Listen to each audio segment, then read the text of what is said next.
Last video I promised you that I would show you the strongest way to tie on a lure, and simply put it is to knot, spelled with an N, use a knot spelled with a K. And now that I have you thoroughly confused, cue intro.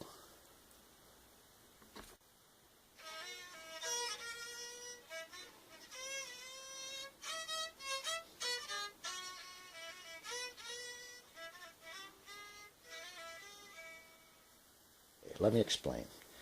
This whip finish isn't a knot, as knots go. It's a process.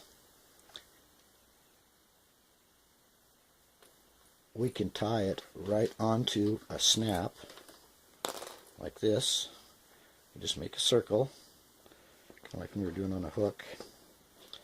I'm going to take that circle and just lay it on the end of this snap. Draw out a little bit and wind over the tag end and the main line. Remember how the main line's got to slide. Wind over that one. And here's this.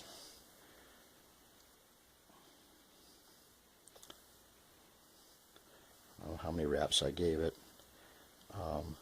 Because this is a process, the number of wraps really isn't that important. Like in the clinch knot, which, that has to have 5 turns exactly.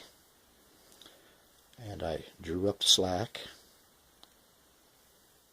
Now I already unsnapped this side of it, so I can just slide the knot up, snap him in place, and then snap on my lure.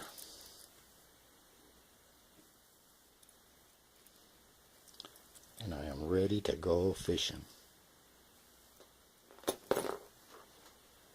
Use the whip finish in the fly tie-in process. Here's how that would go. Let's say we're done with our fly. We would just lay down the main line, wind over the main line. Got to keep drawing it. Same deal. It's got to do that.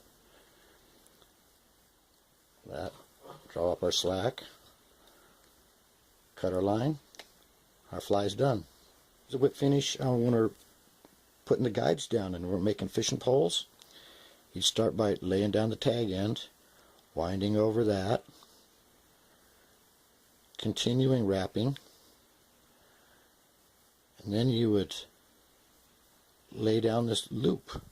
Just take a little loop of whatever you have handy laying around, wrap over that a few times,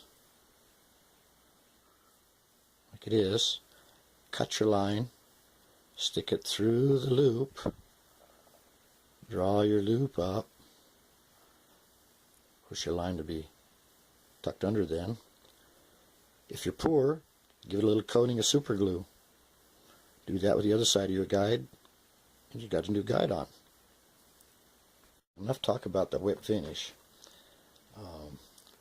Let's get a couple knots under your belt. So here's the long and the short of it. Mono, with the right knot, mono does have some pretty good knot strength.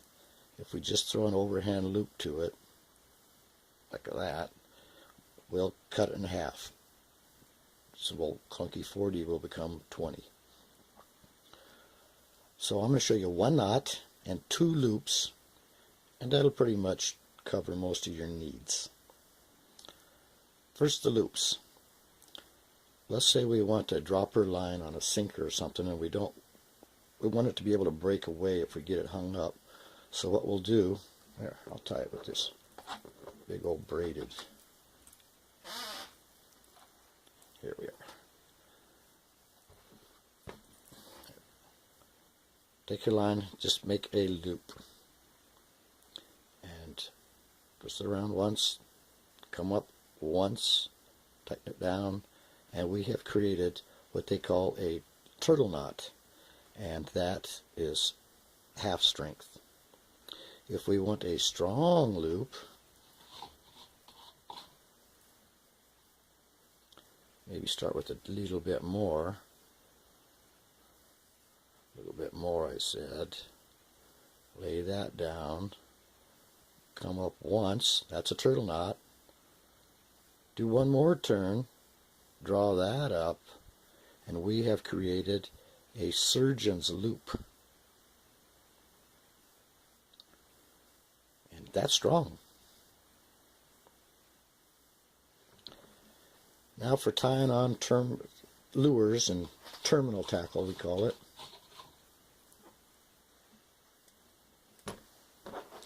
I always like to go through the eye twice. It just seems to be stronger. So there's once. I'm going to come through it again. An old guy named Beaver Jim taught me this knot. He was a beaver trapper. So I always call this the Beaver Jim 3-looper. So I went through the eye twice. I have quite a bit of line up here. And what I like about this knot is it's easy to tie and there's very little trim off. And I'll show you that in a second. So here we have our, we're ready to go. I'm going to reach underneath the line and just set a loop on top. There's one loop. Reach underneath and do that again. There's 2 loops. Just kind of hold those snug. Reach underneath it. Set a 3rd loop on top. See, that's why we started out with a lot. See, we used it up. Now I'm going to take this, the tag end, and come up through those 3 loops. And just pinch the end of that guy. And with this finger, slide that knot, just kind of tease it right on up to the end. Like that, until it's snug. Here we are. That'll all slide down. And that's all we have to trim off. That's what I like about the old Beaver Jim 3-looper, is it doesn't use a lot of line. If you look around on YouTube, you'll see that the recommended knot is the Palomar knot. But it does chew up line.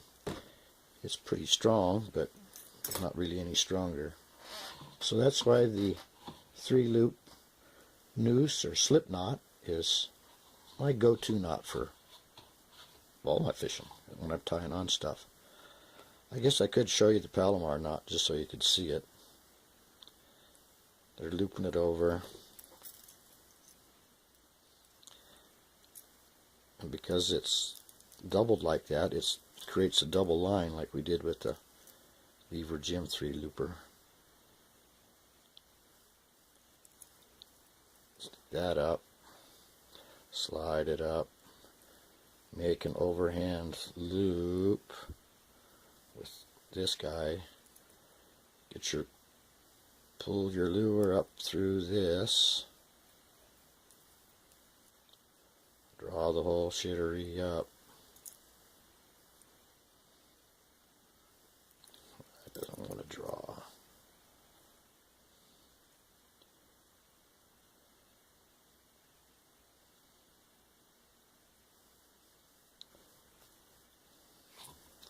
There we are. And that's how much we would have to trim off tying on the Palomar knot. That's why I don't like it. It uses up your line in real fast order.